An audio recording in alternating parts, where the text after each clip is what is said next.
Welcome to Her Own Boss, the podcast created by recent graduates to help you find your inner entrepreneur.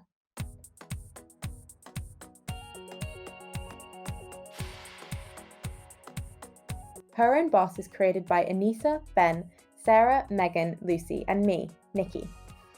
Hey everyone, this is your host Nikki, and today I'm joined again by Joelle Phua, life coach, blogger, podcaster, and final year sociology student at the University of Bath. I am so excited about this minisode because we're talking all about productivity and why we feel so much pressure to be productive. We also touch on how to figure out what productivity hacks work best for you. Enjoy! This minisode was sponsored by Barclays Eagle Labs. Eagle Labs is on a mission to increase the number of female founders in the UK by providing access to the networks, mentors, and co-working spaces needed to help innovators and businesses thrive. Hi, Joelle. Hello, how are you doing? Yeah, I'm really well, thank you. How are you? I'm good, thanks. I'm excited to be here, so thank you for inviting me onto your podcast. Of course. No, we're so excited to have you. I was just looking at your LinkedIn again before we hit record, and noticed that you're have a very long list of qualifications. So you're a life coach, tutor, blogger, podcast host, and all of this alongside being a student, which I think is going to be perfect for this episode where we want to talk about productivity. And I noticed that when you kind of talk about productivity, whether it's on your YouTube videos or on your blog, you always talk about the importance of taking a step back and kind of reflecting on all the work you have to do. Why is that so important, and what should we kind of be looking for when we take a step back to look at our workload? I think, yeah, it's a really good point because, in order to step forward, you have to kind of step back and evaluate where exactly you are. And that is probably the most important thing because if you don't know where you are, how do you know where you're going, let alone how you can get there, right? So mostly it consists of, evaluating where you're at. What do you have right now? What is your deadlines? What are your goals? What do you need to do that day? This kind of system, let's call it, can work for anything, whether it's a long-term project, whether it's just, your weekly to-do list. You sit there and, take stock of what you've got in front of you, and then you can make a plan, or, a loose plan, because, we don't know what's going to happen these days. And I think this year has shown us that we literally don't have control. So it's just a loose plan, right? And it just gives you some sort of guideline and framework rather than like a rigid step-by-step map that you're trying to follow that is mostly realistic. But, at the end of the day, is that important? Mm-hmm. And, taking a step back also enables you to look at the bigger picture because we always get stuck in the small, often insignificant details in the long run. And so by taking stock of the bigger picture, you can really see your why and the general gist and purpose of what you're doing. So yeah, I think that's probably the most important thing about that. Yeah, I like that. I think that concept of understanding your why and the purpose behind why you're doing whatever it is you're doing, whether it's uni work or paid work or whatever it is so important because that's kind of what motivates you. As you say, it's so easy to get really bogged down in the details of, oh, I need to do these 10 things. But if you think about what the big picture is, then that should hopefully become clearer. So I guess once you've taken a step back, how do you then prioritize your work? I use a planner. If people look at my Google Calendar, they probably think I'm a bit mad, a bit insane. But I literally put everything on there, so even like reminders and everything, because ultimately everything takes time. So one thing that I found really helpful when using Google Calendar is that you actually see in front of you how many hours you have in the day that you are going to allocate for work. Before you just kind of go through the day and you'd end up at 6 o'clock, like where has time gone?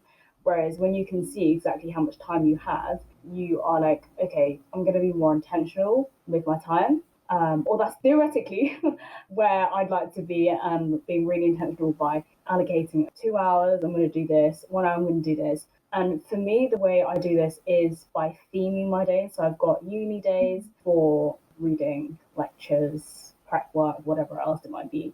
And then I have days for business. So whatever task I need to do. So you're switching your mode of work less. Because obviously I'm sure as whoever's listening, or I'm sure Nikki, like if you're switching tasks, it takes quite a long time for you to actually get into it, to get into that flow state or whatever. Yeah, I find that the most helpful, whether it's an hour or two to just set aside to do whatever task it is, and having the visual reminder of Google Calendar to show you like, how much time you're allocating for it. But with the paper planner, I just quite like the satisfaction of like ticking something off. Yeah. And it kind of breaks it down a little more than just having an entire week in Google Calendar, which can seem quite overwhelming, especially if you're using it for the first time. So that's why I use both together. Mm-hmm. Yeah, I'm the same. I'm such a like kind of pen and paper person, and I just love the satisfaction of like crossing something off. Yeah. So do you have any other productivity tips that you can share? I think what you described just there is called calendar blocking, but are there any other tips that you have that might work for other people? Because obviously different people have different working styles.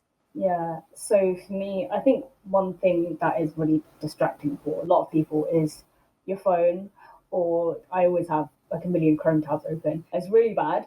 And it always distracts me as well because I'm like, oh, I could just go and quickly do a task on like this other tab. And then I end up going into this spiral of other things that I don't really need to be doing right now. So I try and either make a new window with just one tab there or just close everything else off. Or I also use this app, it's called Hold. It's kind of like Forest, but you can like rack up points and buy things to like donate to charity or whatnot. And I just find it useful to have my phone out of sight, out of mind as well. So like I just put it on my bed behind me where I can't see it. And also obviously take off those tabs for like social media because they're always pinging in the background. And also I think most of all, just not being too hard on yourself or putting pressure on yourself to be productive. And sometimes we have to think about like where does our need to be productive come from? Why are we trying to be productive, and like what does it actually mean? And quite a lot of times it's just this idea that we've been told that we just need to work, and our like worth comes with our productivity, which comes as a negative side effect of this whole hustle culture. I don't know if you maybe experience this yourself, but sometimes it can really lead to burnout if you're always trying to be productive all the time. So definitely it's important to know your boundaries. Building strong boundaries, that's another productivity tip. That doesn't sound like it, but in the long run you will thank yourself for putting down boundaries. So something for me is I stop work at dinner. So no matter what it is, I will stop work. Sometimes that means that I push dinner a little bit further so I can work a little bit more, but it's never like crazy hours, right? It's like after dinner is a designated time for me to chill out. Designate like an hour or two a day to chill out. You might block off an entire day once a month or something to just do something fun. Actually, that sounds really sad. Maybe once a week is better, especially now that we're at home all the time. You do need to be prioritizing yourself as well because you can't pour from an empty cup. So it's really important to fill yourself up first before you can do anything else, especially if you're working with people. Yeah, I really like that. I think what you're saying there about we tend to link our productivity with our worth is so true. I think it's a pressure that a lot of young people feel. I feel it now in a full-time job, but I think I felt it probably even more because you're at uni, because you're surrounded by other people who are doing the same thing as you, and you feel like, oh, if I don't revise as much as they do, or if I don't spend like that extra hour on the essay, then am I as good as them? So I think that whole point around setting boundaries is really helpful. I think for me, when I was at uni, I'd use the Forest app. So I would kind of dedicate half days to different courses if I was revising something, and then I'd use Forest. And all of my flatmates as well use the same app. So we would like compare our Forest to each other and we kind of hold ourselves accountable, which was really helpful, but without being competitive. I guess from your perspective, do you think that speaking to other people and like holding each other accountable is helpful, or is that risk of competition too dangerous? I mean, it really depends on your own working style. Like personally, I like to work by myself. Like I don't like too much distraction. And sometimes people like going to the library and seeing other people working. So I think the thing that makes the difference between seeing other people working and motivating you to work versus being like, oh, I feel like I have to work because other people are working, right? It's a very subtle difference, but at the same time it's a difference in your self-worth, I suppose. Being able to work because you want to work and you feel like, obviously sometimes we don't 100% love what we're doing, right? But at the same time, it's, sometimes it becomes toxic. So I feel like you need to be careful. Why are you needing to do this? Because when you're in the thick of it, it's very easy to just lose sight of what you're doing. And often why it is that you're doing will be compromised first. Yeah. And then I guess another question I have, so we started the Minisode out by talking about like taking a step back, looking at why you're doing what you're doing, why are you so busy, figuring out the purpose. And then you just mentioned there that you might risk going into kind of burnout territory if you don't really understand why you're being busy and set your own boundaries. How can you recognize when you're in that burnout phase and get out of it as quickly as possible? It's obviously different for everyone, but one thing that I've noticed a lot for my clients and myself as well, and just peers in general, is that when you are in that tunnel vision, I mean, obviously exhaustion and, being tired is a very obvious sign, but sometimes it's you're so in it that you don't see anything else. So, when you're so blindsided by the work that you're doing, that you don't take care of your health, your mental health as well. I think that's a big sign that you might need to slow down.